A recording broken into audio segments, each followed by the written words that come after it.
तो हेलो साथियों, होप आप सभी बढ़िया होगे। और अभी यूपी पैट का जो हम लोगों ने चैलेंज लिया है 25 डेज़ का, आज 1 अक्टूबर हो चुका है और 28 और 29 में मतलब 28 और 29 तारीख को आप लोगों का पैट का एग्ज़ाम लगा हुआ है। काफ़ी लोग इसको सीरियस नहीं लेते हैं, लेकिन ये प्री टेस्ट है, मतलब एलिजिबिलिटी इसके बाद ही आप लोग जितनी भी जॉब्स आएंगी सी और डी ग्रुप की यूपी गवर्नमेंट की, मतलब लेखपाल वगैरह और जितनी भी जॉब्स आने वाली हैं, और जैसे ये बंदरोगा वगैरह ये सारी चीज़ें आती हैं, और आप लोगों का ये हो गया वीडियो वगैरह का हो गया। अब जितने भी एग्ज़ाम आएंगे सी और डी ग्रुप में, तो उसके लिए आप लोगों का ए पैट का स्कोर कार्ड लगेगा, जो पैट एग्ज़ाम अभी होने वाला है। तो इसलिए नेसेसरी है, पिछली 2 साल से हो रहा है।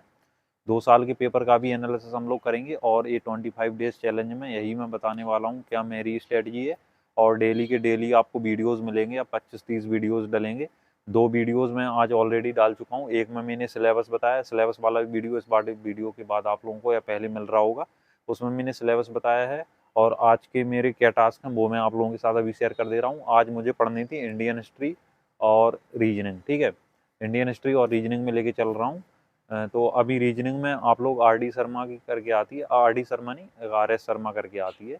मैं अभी लगा दूंगा यहाँ पे, उससे आप कर सकते हो जाके रीजनिंग वगैरह। और लूसेंट से आप लोगों का हिस्ट्री वगैरह हो जाएगा। हिस्ट्री में उसमें 2-3 पार्ट में डिवाइड किया है, मतलब एंशियंट हिस्ट्री भी पूछ रहा है और मिडवल और मॉडर्न भी पूछ रहा है। मॉडर्न में बेसिकली ये पूछ रहा है जो सिलेबस में ऑफिशियल सिलेबस में वो आप लोगों को बता रहा हूँ। उसमें मॉडर्न में ये है कि आप लोगों का जो स्वतंत्रता संग्राम का जो स्ट्रगल है, freedom, Indian freedom fighter struggle, वो पूछ लेगा आप लोगों से। 1857 क्रांति, 1933 में जो हुआ था, रोलैक्ट एक्ट वगैरह और जितने भी एक्ट वगैरह आए थे वो सारी चीज़ें। लेकिन इसमें आप एक चीज़ देखिए कि इन सारे कोर्सेज का हिस्ट्री जो आनी है, इकोनॉमिक्स आनी है, और आप लोगों के जितने भी और भी सब्जेक्ट हैं, जोग्राफी है, मैथ है और हिंदी है, इंग्लिश है, इसके बाद साइंस है, जनरल साइंस है, तो ये सारे 5-5 नंबर के आएंगे, मतलब 5-5 क्वेश्चन इनके रहेंगे। 5 से ज़्यादा भी हो सकते हैं किसी किसी पोर्शन के, लेकिन डिवाइडेड रहता है अच्छे टाइप से, ठीक है। प्रीवियस ईयर उठा के देखना, आपको अंदाजा लग जाएगा। इसके अलावा कॉन्स्टिट्यूशन से भी क्वेश्चन पूछ रहा है, पॉलिटी से भी। पॉलिटी कॉन्स्टिट्यूशन उसी में आ जाएगा, दोनों चीज़ें। तो पॉलिटी का कुछ अलग से सेक्शन नहीं है। तो मैंने डिटेल पूरा शेड्यूल कर दिया था, और अभी भी पीडीएफ डाल दूंगा इस वाले वीडियो में लिंक में और डिस्क्रिप्शन में, और व्हाट्सअप चैनल का लिंक भी डाल दूंगा, तो वहाँ पे जुड़ जाना सारे के सारे जितने भी स्टूडेंट हैं देखने लग रहे हैं। और इसके बाद गवर्नमेंट जॉब का आप लोगों ने बोला था, गवर्नमेंट जॉब का भी मैं सारी अपडेट अब आप लोगों को चैनल पे मिल जाएंगी, पर्सनल वाले पे, और जो एलयू वालों को टैलेंट वाला है उस पर इन्फॉर्मेशन आपको मिल जाएगी, ठीक है। अब बात कर लेते हैं इस वाली चीज़ पे।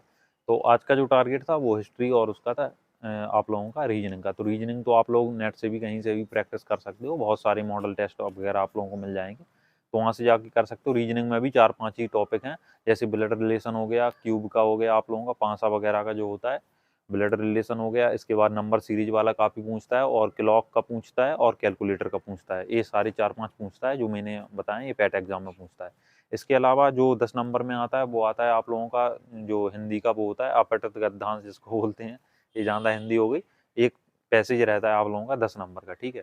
और 2 आप लोगों के क्वेश्चन आएंगे डेटा इंटरप्रिटेशन से। एक वो ग्राफ वाला आता है, और स्टैटिक्स में जो होते हैं ग्राफ वाले बने रहे, काफ़ी ईजी होते हैं, वो आएंगे 2। तो 20 नंबर के वो हो गए आप लोगों के, और एक ये हो गया। तो 30-40 नंबर के ऐसे ही हैं, और 5-5 नंबर की 10-10 नंबर की करंट अफेयर और जीके जीएस है, तो 20 नंबर का वो पोर्शन हो गया। तो ये पोर्शन 50% कवर करता है। बाकी अगर जो सब्जेक्ट हैं, हिस्ट्री हो गया, ज्योग्राफी हो गया, ये सारे सब्जेक्ट अगर आप कम भी पढ़ते हैं तो कोई दिक्कत नहीं है, लेकिन ये जो 4-5 चीज़ें मैंने बताई ये ज़रूर करके जाइएगा, ठीक है। ये हो गई आप लोगों की। अब जो आज मैंने पढ़ा है वो मैंने बताया आप लोगों को, लूसेंट पढ़ सकते हो, लूसेंट से पढ़ सकते हो हिस्ट्री वगैरह, क्योंकि इसमें बेसिक ही पूछते हैं, ज़्यादा हाई नहीं पूछते हैं। लेकिन अगर आप हाई पढ़ना चाहते हो, क्योंकि अभी उतना टाइम बचा भी नहीं है, तो हर सब्जेक्ट में 1-1, 2-2 दिन ही आप लोग दे सकते हो। 14-15 चीज़ें हैं ऑलरेडी सिलेबस में, तो 1-1, 2-2 दिन देखिए, ऐसे ही आप लोगों का 25 दिन पूरा निकल जाएगा, जितना भी टाइम आप लोगों के पास अभी बचा हुआ है, ठीक है। तो इसमें सबसे पहले जो हिस्ट्री है वो एक आती है एंशियंट एंड मिडिवल हिस्ट्री, जो कि यूपीएससी में काफ़ी फेमस है।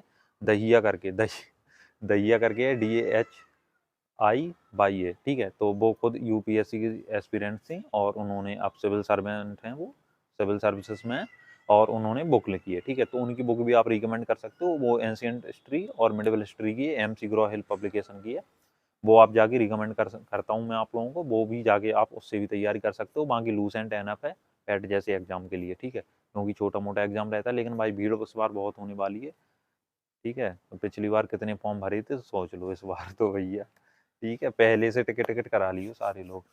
ठीक है, तो ये सारी चीज़ें कर लेंगे डिस्कस। और कल का जो टारगेट रहने वाला है वो हिस्ट्री में ही आगे के टॉपिक रहने वाले हैं और रीजनिंग रहने वाली है। ठीक है, मैं अभी बता भी दूंगा आप लोगों को कैसे मैं करता हूँ, क्या सारी चीज़ें हम लोग में रहती हैं, जो टिप्स मैं यूज करता हूँ, सोचा अब आप लोगों के साथ शेयर कर दूँ। 1 साल से हम लोग भी तैयारी कर रहे हैं, तो शेयर करने का अब टाइम आ गया है। जितने भी जूनियर्स हैं, और पेट एग्ज़ाम में ऐसा एग्ज़ाम है कि हाई स्कूल पास वाले बच्चे भर सकते हैं। तो जितने भी यूनिवर्सिटी के स्टूडेंट्स आने लग रहे हैं फर्स्ट ईयर वाले, वो पूछ रहे हैं भैया ये क्या होता है। हमने कहा भैया इसको कैसे भूल रहे हो तुम, ठीक है, इसको नहीं भूल सकते हो अगर यूपी में रहना है तो। ठीक है, तो भाई ये तो करना ही पड़ेगा। ठीक है, जितनी भी जॉब्स आ रही हैं ठीक है अपना। और अभी यूपी एसआई, ठीक है, सब इंस्पेक्टर की 2400 वैकेंसीज आने वाली हैं और 52,000 वैकेंसीज आप लोगों की आने वाली हैं।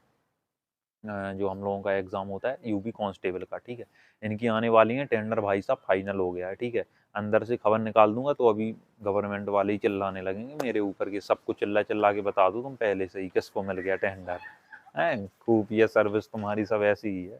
ठीक है, तो भाई इसलिए अभी नहीं बता रहा हूँ, मेरे को सारा कुछ पता है। ये समझ लो अभी हिंट दे रहा हूँ तुम लोगों को।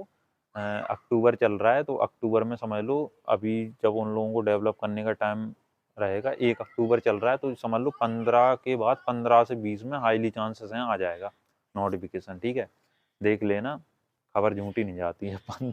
अगर सब कुछ ठीक रहा, ठीक है, मैं सारी चीज़ें तो यहाँ पे नहीं बताऊंगा आप लोगों को, लेकिन 15 से 20 तक या 20 से 25 भी समझ लो हाईएस्ट, इससे ज़्यादा नहीं जाएगा भाई। ठीक है, आ जाएगा।